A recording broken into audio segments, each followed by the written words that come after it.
Hey folks, welcome back to True Crime Stories, where we cover the most thrilling true crime stories. Before we get going, don't forget to leave a like and subscribe for me.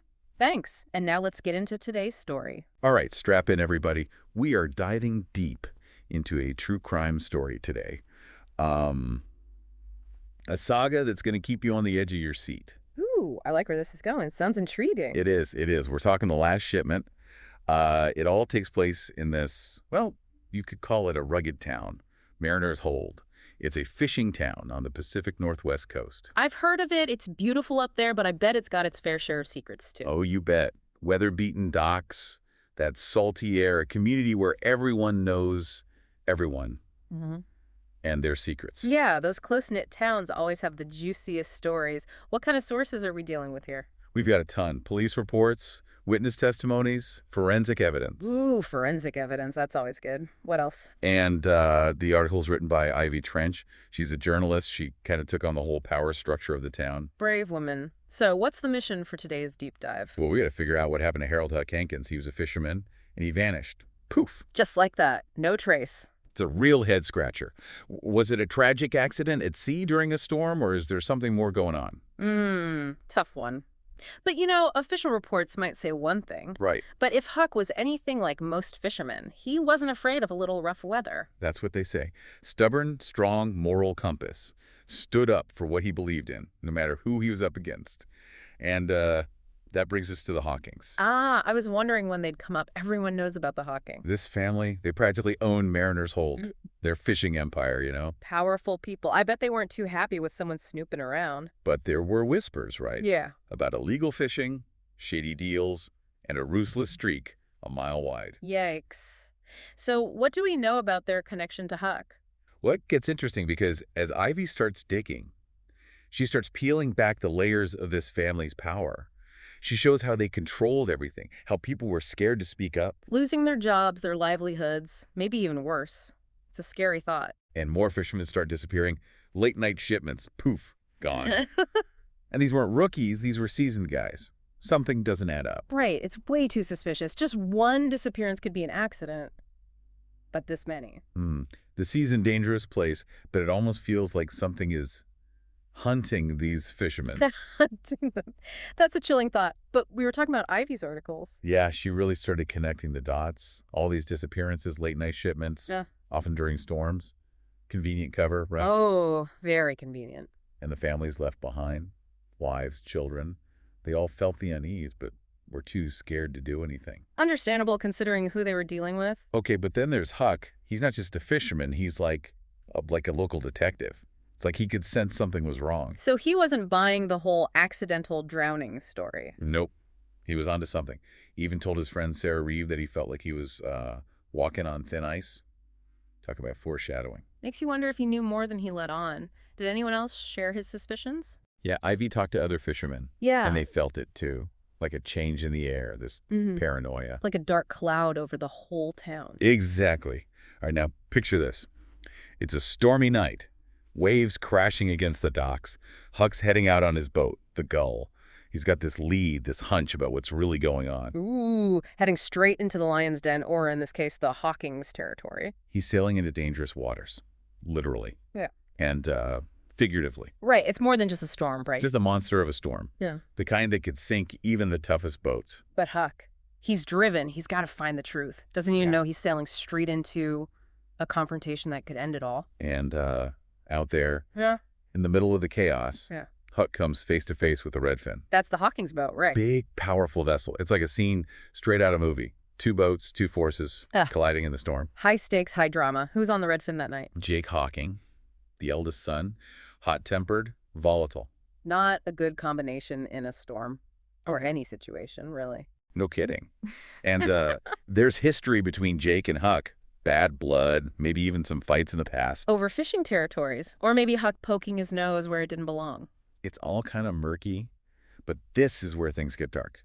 Witnesses, forensic evidence, it all points to a struggle, a violent encounter on the Redfin. So this is more than just a disagreement over a fishing spot. Yeah, something happened out there. Something bad. Do you have any details? Not many. But investigators found blood on Huck's boat, the Gull. Signs of a struggle. It's like a snapshot of a desperate fight. Jeez, that's chilling. The next morning, the gull is found, battered, adrift, And Huck. gone, vanished. The Coast Guard searched for days, but nothing. The official report probably said presumed drowned, right? Yeah, another victim of the treacherous sea. But those who knew Huck, Yeah. they knew he was stronger than that. There had to be more to the story. Exactly. And that's where Detective Whelan enters the picture. He's the police chief in Mariner's Hold. Tired, seen it all.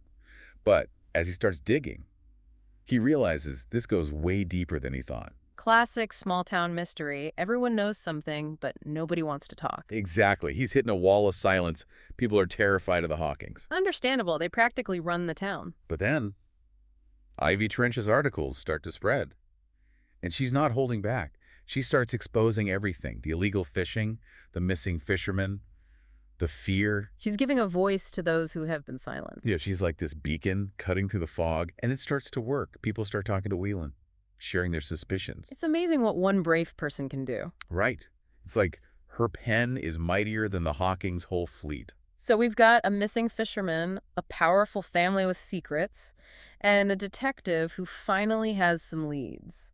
This is just the beginning of our deep dive into the last shipment. Stay tuned. It's like everyone in Mariner's Hold knows something's fishy, but no one wants to say anything. They're all scared of the Hawkings. Well, yeah. I mean, they basically own the town, right? Their fishing business supports so many families there.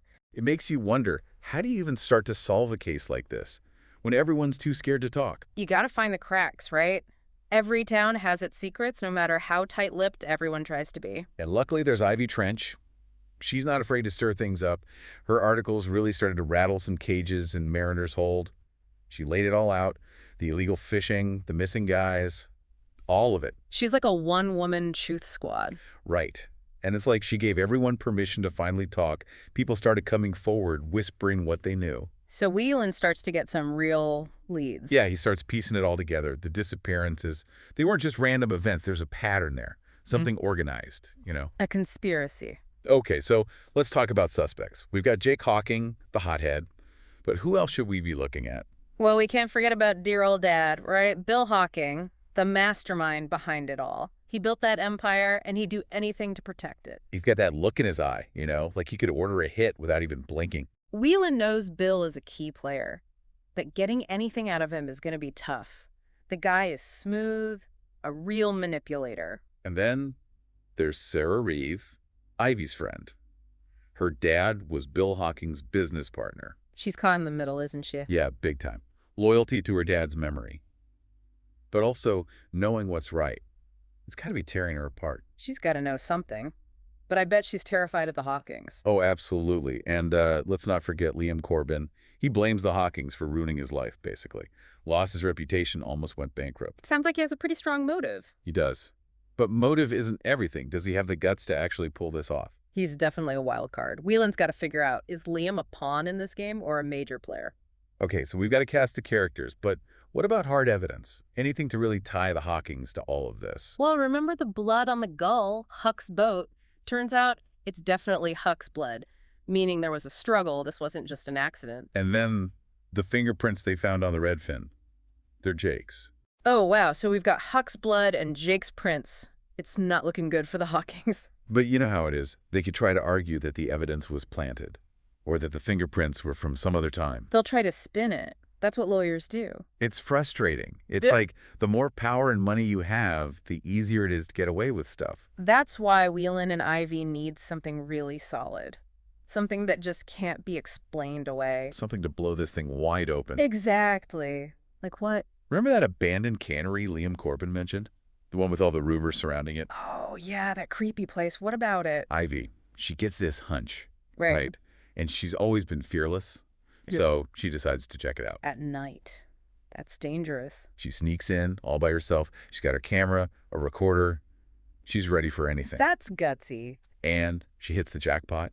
Overhears this conversation, Jake Hawking and one of his guys. What are they talking about? They're talking about getting rid of evidence, keeping people quiet, framing Liam Corbin for Huck's murder. Whoa. That's huge. She's got it all on tape. This is it, the smoking gun. But Jake catches her. There's a struggle, but she manages to get away. Bruised, battered, but she's got those recordings. It's enough to take down the whole hawking operation. Ivy is a hero, putting herself on the line like that, and those recordings, that's what Whelan needed. It changes everything. Those recordings plus everything else they've gathered. The witness statements, the forensic evidence, it all adds up to a pretty airtight case against the Hawkins. So the truth is finally coming out. It's like a dam breaking. All the secrets are spilling out. But remember, the Hawkins, they're not giving up without a fight. They've got money, lawyers. They're going to throw everything they can at this case. This is going to be one heck of a trial. Oh, yeah. Get ready for a showdown. Truth versus power. And the fate of Mariner's Hold hanging in the balance. It's packed in the courtroom. You can practically cut the tension with a knife. This isn't just some trial. It's like the whole town of Mariner's Hold is holding its breath. Yeah. The Hawkins' whole empire is about to be put on trial. All those years of power, all those secrets they tried to bury, it's all coming to the surface. And Ivy Trench. She's the one who brought it all to light. Her articles, they changed everything. The Hawkins, they used to be untouchable now. They're just another family on trial facing the music. It's amazing how quickly the tides can turn. You know, power can be a slippery thing. One minute you're on top, the next. You're facing a jury of your peers. And in this case, those peers are people whose lives have been affected by the Hawkins' choices.